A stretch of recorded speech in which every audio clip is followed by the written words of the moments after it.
Hi, my name is Alexa Danis, and for this assignment, I interviewed my grandmother, who is 80 years old. She's currently living at home. Her husband is currently in the hospital after taking a fall. However, she still remains independent. In this video, I'll explore 5 themes related to aging, including ageism, caregiving, social participation, gender, and end-of-life perspectives, and I'll connect her experiences to course readings.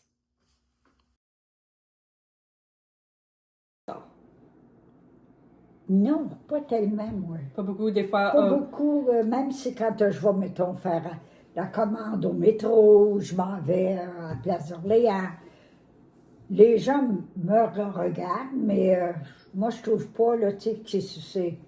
Pour moi, c'est normal. Ils voient que je suis une personne d'une certaine âge, puis... My grandmother explains that she does not strongly feel treated differently because of her age, although she notices that some people look at her differently. Connects to Calisanti 2020, who explains that ageism is often subtle and normalized in everyday interactions. Even something as simple as being looked at differently reflects underlying assumptions about aging. What I found interesting is that she accepts these behaviors as normal, which shows how deeply embedded ageism attitudes are in society. It also highlights how older adults may internalize these experiences rather than challenging them. J'adore aider les gens. C'est dans moi, là, tant aussi longtemps que je vais pouvoir faire, aider côté, mettons, une personne qui a besoin d'un service quelconque. Par contre, je ne conduis pas, mais si je peux le faire, là, mettons, aller à la maison, les aider à parler, puis tout ça, je suis bonne pour ça. My grandmother emphasizes that she still actively helps others even in older age, whether it comes to family or neighbors. She's always lending a hand. However, she does not have a driver's license, so she also receives a lot of help. This reflects Halko et al. 2020, who argues that older adults are not only recipients of care but also important caregivers. Her experience challenges the common stereotypes that aging only involves dependency. Additionally, her desire to continue helping others highlight how caregiving can be a part of one's identity. This also connects to the idea that caregiving is often invisible, especially among the older women. Je suis à ma retraite. J'essaie de m'occuper. Soit que je vais écouter des émissions, des reportages à la télévision. J'aime aussi sortir, marcher, parler aux voisins là, dans mon projet puis tout. Moi, c'est ça, de me tenir occupée. Parce que je suis une personne, il ne faut pas que j'arrête. Il faut que je continue constamment. Même si des fois, il y a des journées, ça tire la patte, mais il faut qu'elle y aille. Je vois ma famille.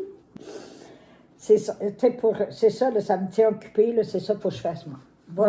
My grandmother describes staying active by socializing, spending time with family, and maintaining daily routines such as walking around the neighborhood, saying hi to her neighbors. This aligns with Vicar Staff 2015, who explains that retirement is not simply a withdrawal of life, but can also be continued as an engagement. Her experience showed that social participation plays a key role in maintaining well-being and a sense of purpose. However, she also mentions needing to stay busy, which reflects the idea that inactivity can be difficult to adjust after retirement, especially after a life full of activity.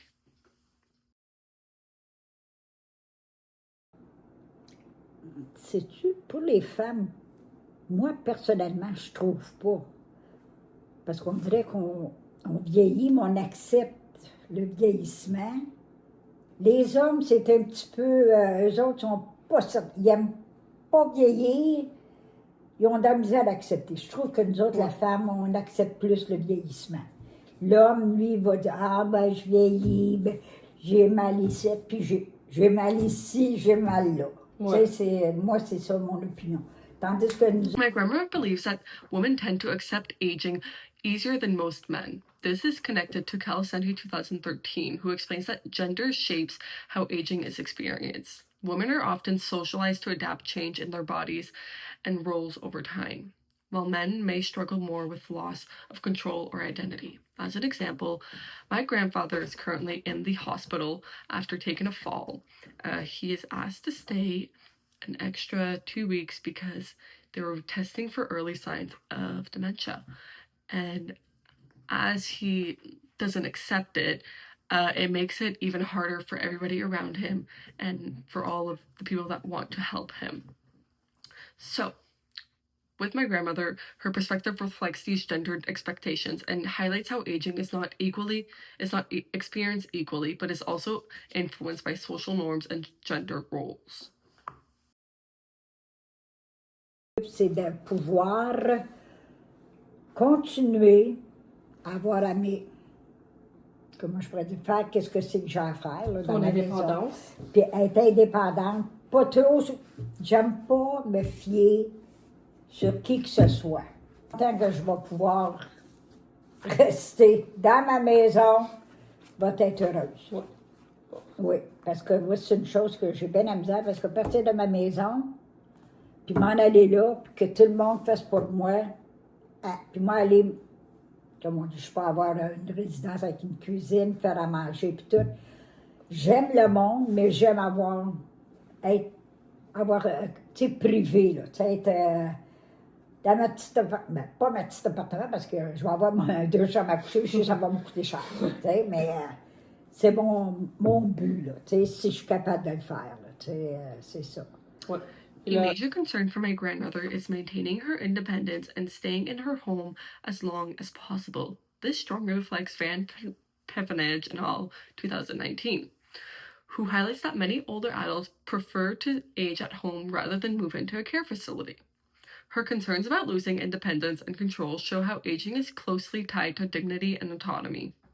Additionally, she raises concern about cost and quality of care residents, which reflects broader structural issues discussed in the readings. Overall, this interview helped me better understand aging in everyday life. While my grandmother's experience aligned with many of the course's readings and concepts, they also show the complexity and individuality of aging. This assignment helped improve the importance of listening to older adults' perspective, as their lived experience provide insight that go beyond theoretical knowledge. It also made me reflect on the importance of independence and social connections and family in the aging process.